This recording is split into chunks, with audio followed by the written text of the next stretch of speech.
ಇವತ್ತು ನಾನು ನಿಮಗೆ ತೋರಿಸ್ತಾ ಇರುವುದು ನಮ್ಮೆಲ್ಲರ ಫೇವ್ರೆಟ್ ಬಾಯಲ್ಲಿ ನೀರು ಬರುವ ಹಾಗೆ ಹಳ್ಳಿ ಸ್ಟೈಲಲ್ಲಿ ಬೋಟಿ.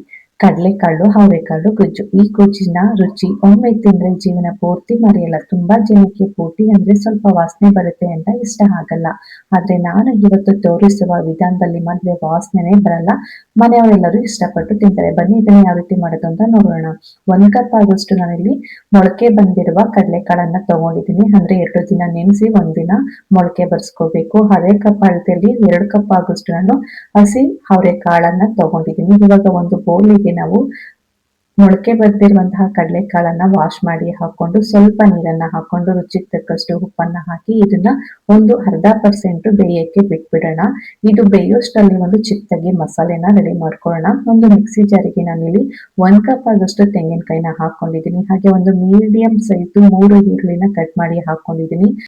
2 ಟೇಬಲ್ ಸ್ಪೂನ್ ಆಗುವಷ್ಟು ಹುರ್ಗಡ್ಲೆ, 1 ಟೇಬಲ್ ಸ್ಪೂನ್ ಆಗುವಷ್ಟು ಗಸಗಸೆ, 2 ಇಂಚ್ ಆಗುವಷ್ಟು ಚಕ್ಕೆ, 8 ರಿಂದ 9 ಲವಂಗ, 1 ಟೇಬಲ್ ಸ್ಪೂನ್ ಆಗುವಷ್ಟು ಮೆಣಸು, ಹಾಗೆ ಒಂದು ಅರ್ಧ ಹಿಡಿ ಆಗುವಷ್ಟು ಕೊತ್ತಂಬರಿ ಸೊಪ್ಪನ್ನ ನೀಟಾಗಿ ವಾಶ್ ಮಾಡಿ ಹಾಕೊಂಡಿದ್ದೀನಿ. ಹಾಗೆ ಒಂದು 6 ರಿಂದ 7 ಗೆಡ್ಡೆ ಬೆಳ್ಳುಳ್ಳಿನ ಬಿಡಿಸ್ಬಿಟ್ಟು ಹಾಕೊಂಡಿದ್ದೀನಿ. ಹಾಗೆ ಒಂದು 3 ಇಂಚ್ ಆಗುವಷ್ಟು ಶುಂಠಿನ ನೀಟಾಗಿ ಸಿಪ್ಪೆ ಎಲ್ಲ ರಿಮೂವ್ ಮಾಡಿ ಕಟ್ ಮಾಡಿ ಹಾಕೊಂಡಿದ್ದೀನಿ. ಖಾರಕ್ಕೆ ಅನುಗುಣವಾಗಿ ಒಂದು 7 ರಿಂದ 8 ಹಸಿಮೆಣಸಿನಕಾಯಿನ ಹಾಕೊಳ್ಳಿ. ನಿಮ್ಗೆ ಖಾರ ಎಷ್ಟು ಬೇಕೋ ಅಷ್ಟು ನೋಡ್ಕೊಂಡು ಹಾಕೊಳ್ಳಿ. ಹಾಗೆ ಒಂದು 2 ಮೀಡಿಯಂ ಸೈಜ್ ಟೊಮೊಟೊ, ಅಂದ್ರೆ ಫುಲ್ಲು ಹಣ್ಣಾಗಿರ್ಬೇಕು ಅಂತ ಟೊಮೊಟೊನ ಕಟ್ ಮಾಡಿ ಹಾಕೊಂಡು ಸ್ವಲ್ಪನ ನೀರನ್ನ ಹಾಕೊಂಡು ಇವಾಗ ಇದನ್ನ ನುಣ್ಣಗೆ ನಾವು ರುಬ್ಕೊಂಡ್ ಬರ್ಬೇಕಾಗುತ್ತೆ. ನೋಡಿ ಇವಾಗ ಇದನ್ನ ನುಣ್ಣಗೆ ರುಬ್ಕೊಂಡಿದ್ದೀನಿ. ಈ ಮಸಾಲೆನೂ ಕೂಡ ರೆಡಿ ಆಯ್ತು. ಈ ಮಸಾಲೆನ ಪಕ್ಕಕ್ಕೆ ಇಟ್ಕೊಳ್ಳೋಣ. ನೋಡಿ ಇವಾಗ ನಾನು ಇಲ್ಲಿ ಬೋಟಿ ತಗೊಂಡಿದ್ದೀನಿ. ಏನಿಲ್ಲ ಅಂದ್ರೂ ಈ ಬೋಟಿ 1 kg ಆಗುವಷ್ಟು ತಗೊಂಡಿದ್ದೀನಿ. ಏನ್ ಬಂದು ಈ ಬೋಟಿನ ಕ್ಲೀನ್ ಮಾಡೋದು. ಮೊದಲು ಈ ಬೋಟಿನ ಒಂದ್ 3 ರಿಂದ 4 ಬಾರಿ ಬಿಸಿ ನೀರಲ್ಲಿ ತೊಳೆಯಬೇಕು. ನಂತರ ಸ್ವಲ್ಪ ಉಪ್ಪು, ಅರಿಶಿನ, ನಿಂಬೆ ರಸ ಹಾಕಿ ಒಂದ್ 10 ರಿಂದ 15 ನಿಮಿಷ ಹಾಗೇನೆ ಬಿಟ್ಬಿಡ್ಬೇಕಾಗತ್ತೆ. ಮತ್ತೆ ಆ ನೀರನ್ನೆಲ್ಲ ಬೆಸ್ಬಿಟ್ಟು ಮತ್ತೆ ಹೊಸ ನೀರ್ ಹಾಕಿ ಏನಿಲ್ಲ ಅಂದ್ರೂ ಮತ್ತೆ ಒಂದ್ 3 ರಿಂದ 4 ಬಾರಿ ಕ್ಲೀನ್ ಆಗಿ ತೊಳ್ಕೊಬೇಕಾಗುತ್ತೆ. ತೊಳೆದು ಒಂದ್ ಸ್ವಲ್ಪ ನಾವು ನೀರಿರ್ಬಾರ್ದು. ಆ ರೀತಿ ಇದನ್ನ ಒಂದು ಸೋಸು ಜಾಲರಿಗೆ ಹಾಕಿ ಇಟ್ಕೋಬೇಕು. ನಿಮ್ಗೆ ಯಾವ ಸೈಜ್ ಬೇಕೋ ಆ ಸೈಜ್ ಅಲ್ಲಿ ಈ ಬೋಟಿನ ಕ್ಲೀನ್ ಆಗಿ ಕಟ್ ಮಾಡ್ಕೊಳ್ಳಿ ಅಷ್ಟೇನೆ. ಇವಾಗ ಈ ಬೋಟಿನೂ ಕೂಡ ರೆಡಿ ಆಯ್ತು. ಗ್ಯಾಸ್ ಅನ್ ಮಾಡಿ ಒಂದು ಕುಕ್ಕರ್ನ ಬಿಸಿ ಮಾಡಕ್ಕೆ ಇಟ್ಟಿದ್ದೀನಿ. ಕುಕ್ಕರ್ ಬಿಸಿಯಾಗಿದ ನಂತರ 1 2 ಟೇಬಲ್ ಸ್ಪೂನ್ ಆಗುವಷ್ಟು ಎಣ್ಣೆ ಹಾಕೊಂಡಿದ್ದೀನಿ. ಎಣ್ಣೆ ಬಿಸಿಯಾಗಿದ ನಂತರ 2 ಮೀಡಿಯಂ ಸೈಜ್ ಈರುಳ್ಳಿನ ಈ ತರ ಸ್ಲೈಸ್ ಆಗಿ ಉದ್ದಕ್ಕೆ ಕಟ್ ಮಾಡಿ ಹಾಕೊಂಡು ಈ ಈರುಳ್ಳಿ ಸ್ವಲ್ಪ ಕಂದು ಬಣ್ಣ ಬರಬೇಕು ಅಲ್ಲಿ ತನಕ ನಾವು ಫ್ರೈ ಮಾಡ್ಕೋಬೇಕಾಗುತ್ತೆ. ಜಾಸ್ತಿ ಏನು ಫ್ರೈ ಮಾಡೋದೇನು ಬೇಕಾಗಿರಲ್ಲ, ಜಸ್ಟ್ ಗೋಲ್ಡನ್ ಕಲರ್ ಬಂದ್ರೆ ಸಾಕು.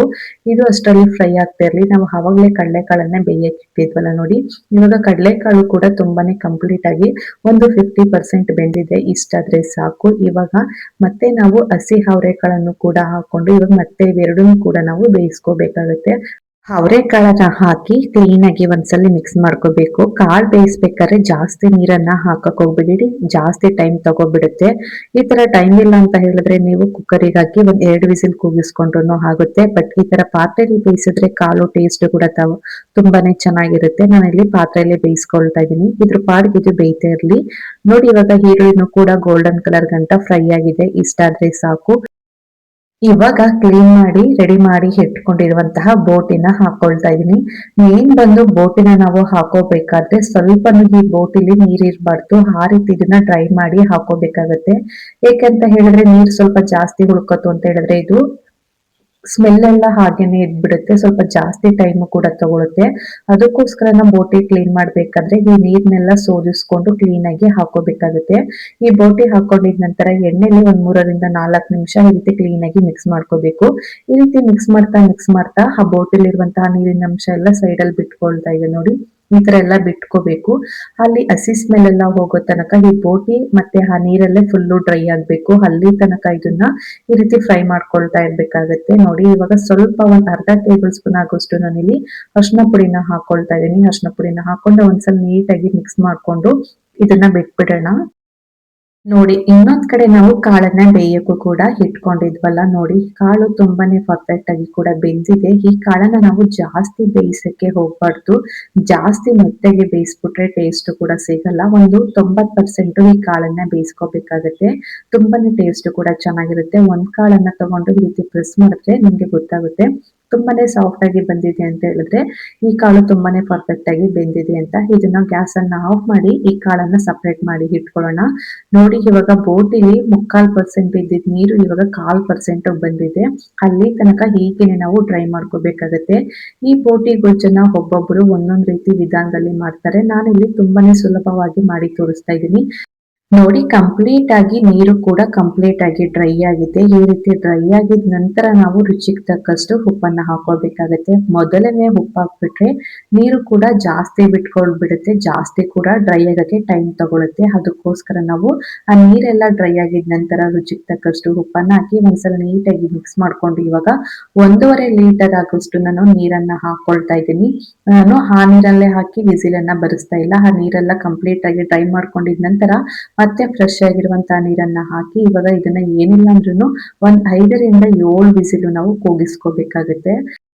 ನೀವು ಬೋಟಿನ ಮೀಡಿಯಂ ಆಗಿ ಕಟ್ ಮಾಡ್ಕೊಂಡಿದ್ರೆ ಒಂದ್ 5ರಿಂದ 6 ವಿಸಿಲ್ ಸಾಕಾಗುತ್ತೆ. ದಪ್ಪ ದಪ್ಪ ಬೋಟಿ ಇತ್ತು ಅಂತ ಹೇಳಿದ್ರೆ ಒಂದ್ 8ರಿಂದ 9 ವಿಸಿಲ್ ಕೂಗಿಸ್ಕೋಬೇಕಾಗುತ್ತೆ. ನಾನು ಇವಾಗ ನಾರ್ಮಲ್ ಆಗಿ ಮೀಡಿಯಂ ಆಗಿ ಕಟ್ ಮಾಡ್ಕೊಂಡಿದ್ದೀನಿ. ಒಂದ್ 5ರಿಂದ 6 ವಿಸಿಲ್ ಅಷ್ಟೇ ಕೂಗಿಸ್ಕೊಳ್ತಾ ಇದೀನಿ. ನೋಡಿ ಕುಕ್ಕರ್ ವಿಸಿಲ್ ಕೂಡ ಹೋಗಿದೆ, ಕುಕ್ಕರ್ ಕೂಡ ಕಂಪ್ಲೀಟ್ ಆಗಿ ತಣ್ಣಗಾಗಿದೆ. ಕ್ಯಾಪ್ ಅನ್ನ ಓಪನ್ ಮಾಡಿ ತೋರಿಸ್ತಾ ಇದೀನಿ. ನೋಡಿ ಸಾಫ್ಟ್ ಆಗಿ ಕೂಡ ಈ ಬೋಟಿ ಬೆಂದಿದೆ. ಇಷ್ಟಾದ್ರೆ ಸಾಕು. ಇವಾಗ ನಾವು ಬೇಯಿಸಿ ರೆಡಿ ಮಾಡಿ ಇಟ್ಕೊಂಡಿರುವಂತಹ ಕಡಲೆಕಾಳು ಮತ್ತೆ ಅವರೆಕಾಳನ್ನು ಕೂಡ ಹಾಕೊಳ್ತಾ ಇದ್ದೀನಿ. ಹಾಗೆ ರುಬ್ಬಿದಂತಹ ಮಸಾಲೆಯನ್ನು ಕೂಡ ಸೇರಿಸ್ಕೊಳ್ತಾ ಇದ್ದೀನಿ. ರುಚಿಗೆ ತಕ್ಕಷ್ಟು ಉಪ್ಪನ್ನು ಕೂಡ ಹಾಕೊಳ್ತಾ ಇದ್ದೀನಿ. ಉಪ್ಪನ್ನ ನೋಡ್ಕೊಂಡು ಹಾಕೊಳ್ಳಿ. ನಾವು ಕಾಳುಗಳು ಉಪ್ಪು ಹಾಕಿರ್ತೀವಿ ಮತ್ತೆ ಬೋಟಿ ಬೇಯಕ್ಕೂ ಕೂಡ ಉಪ್ಪನ್ನ ಹಾಕಿರ್ತೀವಿ. ರುಚಿಗೆ ಎಷ್ಟು ಬೇಕೋ ಅಷ್ಟು ನೋಡ್ಕೊಂಡು ಉಪ್ಪನ್ನ ಹಾಕೊಳ್ಳಿ. ಇವಾಗ 1 ಕಪ್ ಆಗುವಷ್ಟು ಮನೇಲಿ ಮಾಡಿರುವಂತಹ ಅಚ್ ಖಾರದ ಪುಡಿನ ಹಾಕೊಳ್ತಾ ಇದ್ದೀನಿ, ಅಂದ್ರೆ ಖಾರದ ಪುಡಿ.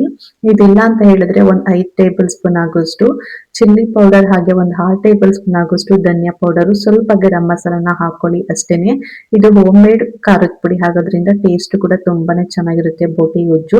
ಇವಾಗ ಒಂದ್ಸಲ ನೀಟಾಗಿ ಮಿಕ್ಸ್ ಮಾಡ್ಕೊಂಡು ಆ ಕಾಳೆ ಬೆಂದಿರುತ್ತೆ ನೀರಿರುತ್ತಲ್ಲ ಅದನ್ನ ನಾನಿಲ್ಲಿ 1 ಲೋಟ ಆಗೋಷ್ಟು ಹಾಕೊಳ್ತಾ ಇದ್ದೀನಿ.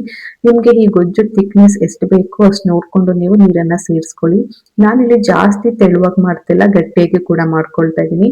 ಇವಾಗ ಕುಕ್ಕರ್ ಮುಚ್ಚಳನ ಮುಚ್ಚಿ ಇದನ್ನ ಜಸ್ಟ್ 1 ವಿಸಿಲ್ ಕೂಗಿಸ್ಕೋಬೇಕಾಗುತ್ತೆ ಅಷ್ಟೇನೆ.